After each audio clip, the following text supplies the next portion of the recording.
Ladies and gentlemen, I can officially confirm that we have reached peak One Piece, and I don't just say this because everyone else is saying that One Piece chapter 1044 is peak One Piece, or because One Piece chapter 44 contains some of the most mind-blowing reveals in the entire series, or because in One Piece chapter 44, Luffy mentions that he has reached the peak of his powers.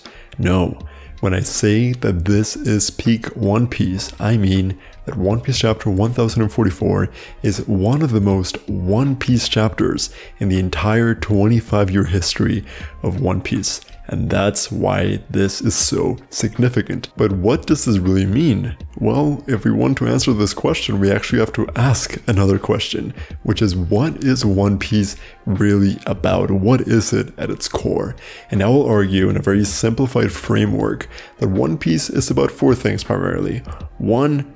World building. 2. Goofiness. 3. Seriousness in the face of goofiness. And 4th, freedom. So I'm going to go down this list and explain why One Piece is about these things and how One Piece chapter 1044 is one of the best ever embodiments of these key characteristics and why this makes this chapter as special as it is. Alright, so number 1 is world building, and I think that it is no secret, no mystery that One Piece is some of the best world building in fiction, period. And this is because Eiichiro Oda has created a vast world full of numerous discrete islands populated by a diverse cast of well-realized characters that are constantly being brought back into the story. It is a living, breathing world. And one of my favorite techniques that Oda uses to create this complex setting for his story is foreshadowing. Because you will often have something happen in one arc in a specific island that will way later on affect something happening in a later arc and therefore in a different island. And this is a tool that essentially connects island to island, geography to geography. And I actually speak about this quite a lot in my Geography of One Piece series, which is still ongoing, so definitely subscribe to my channel if you want to see me talk about that in other videos. But as it pertains to this video, we have a great example of this in this chapter connected to Skypiea, and everyone has pointed this out, but essentially we have the party scene in Skypiea where we see Luffy dancing with wolves and we see his silhouette that is very clearly an inspiration or is inspired by the later silhouette that we see of song god Nika in the Wano Country arc. And of course in this chapter, in chapter 1044, Oda finally closes the circle, confirms this connection by showing us Luffy's silhouette once again dancing with joy in the moonlight, right? So evidently this is a very clear case of foreshadowing in one island being connected to events in another island, and therefore creating a living, breathing world and just basically expanding the world of One Piece in a single panel. It is some masterful stuff, and this is the kind of stuff that Oda has always been doing in One Piece, but this for me is one of the, exemplifying moments of this particular action in play. Alright, at number 2 we have goofiness. Whenever anyone talks about getting into One Piece, one of the main arguments that people bring forth to not get into the series is that they don't like its aesthetic. It is too goofy, it is not serious enough.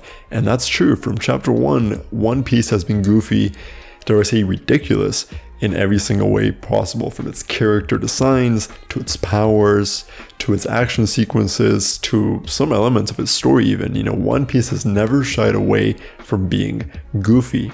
And of course, in One Piece chapter 1044, with the reveal of Luffy's real devilfruit, which is the human fruit mythical model Nika, we realize that, his devilfruit is literally ridiculous. This is how the Gorosei describe it. It is ridiculous. It gives him ridiculous powers. He looks like Popeye. He looks like he's straight out of a cartoon.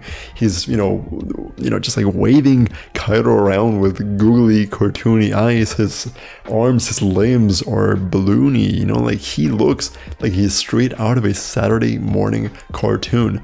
And while I don't think we've necessarily seen something to this extent so far in One Piece, it is very much in line with what we have seen, right? And in fact, I would say it is basically what we've seen, but put to the next level. This is Oda really embracing this playful aesthetic, this playful presentation that he has embedded in One Piece since the very start and essentially just running with it. He's telling the haters that yes, they are right, One Piece is goofy, and that's why it's so great. And point number 3 is connected to point number 2, because it is the fact that despite One Piece being so goofy so often, Eiichiro Oda never shies away from discussing more serious subject matter despite this goofy aesthetic. In fact, often using this goofy aesthetic to then highlight the importance of these more serious topics. And this has been the case since the very start of the series. Of course, in chapter 1, we see a bunch of people getting murdered, essentially. We have themes of responsibility and adulthood coming up. Throughout the entirety of the East Blue, which is arguably the least serious section in One Piece, we delve into some very intensive discussions about, the evils of piracy and of government in a bunch of different islands, about the effect of abandonment and hunger and poverty on the lives of children. So One Piece has always dealt with some very serious topics, and in this chapter we have another exemplification of that, and that despite having this goofy ass development going on with Luffy and his devilfruit awakening, at the same time we have this parallel storyline of Hiyori and Orochi, and we get this beautiful soliloquy by Hiyori basically expressing her grievances towards Orochi, trying to explain why revenge is a path filled with dangers and regret, explaining why Orochi is like such a horrible human being, and basically also bringing to light the fact that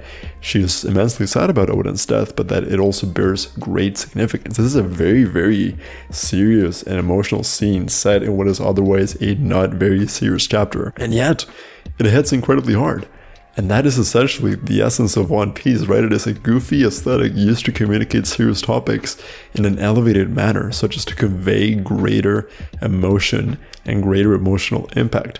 So that is a third reason why I think that One Piece chapter 1044 is peak One Piece. And the fourth and potentially most important reason why I think this is also the case is that One Piece is all about freedom. That is the main through line of the series. And that's not to say that there aren't other topics, other themes in One Piece, such as inherited will, friendship, found family. Yes, those are all there, but freedom is the main theme of One Piece, and this chapter is one of the best exemplifications of this in the entire series, namely due to the fact that Luffy's devilfruit is now, and it's always been, but it's especially now, a literal material embodiment of this theme, and therefore of Luffy's character, which is also defined by this theme. Now, if you go all the way back to SBS number 65, I want to say, Oda comments that the reason why he gave Luffy the devilfruit that he has is not because it is the weakest devilfruit, and therefore the one that would make for a more interesting story, as a lot of people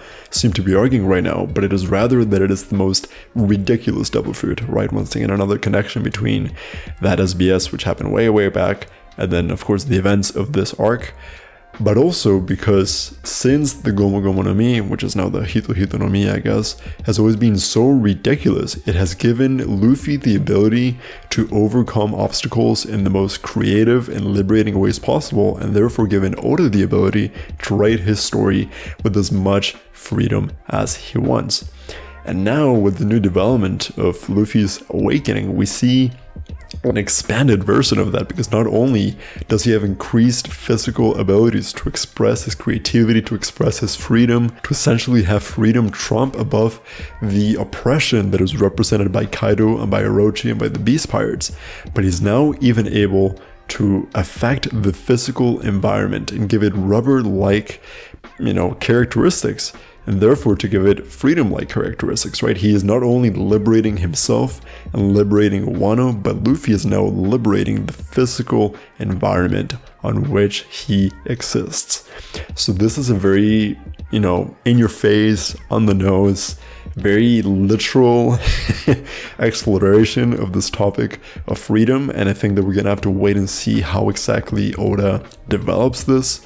But on a surface level, I am very, very excited to see that this is happening, because this is essentially Oda going 150% with the main theme of his story, right? The main strengths of his story, which are its goofiness and its world building, and also essentially the main subject matter in the story, which is the contrast between its goofiness and its seriousness. So this is why I think that this is finally peak One Piece. And hopefully we will keep on riding this wave for the next few chapters to come. So anyways guys, thank you so much for watching this video. I hope that you enjoyed it. Please comment down below, do you think that this is peak One Piece? And if so, why? And if not, why? Please let me know. But beyond that, don't forget to like this video and to also hit the subscribe button and to hit the little notification bell on the side so you're notified whenever I upload new videos like this one.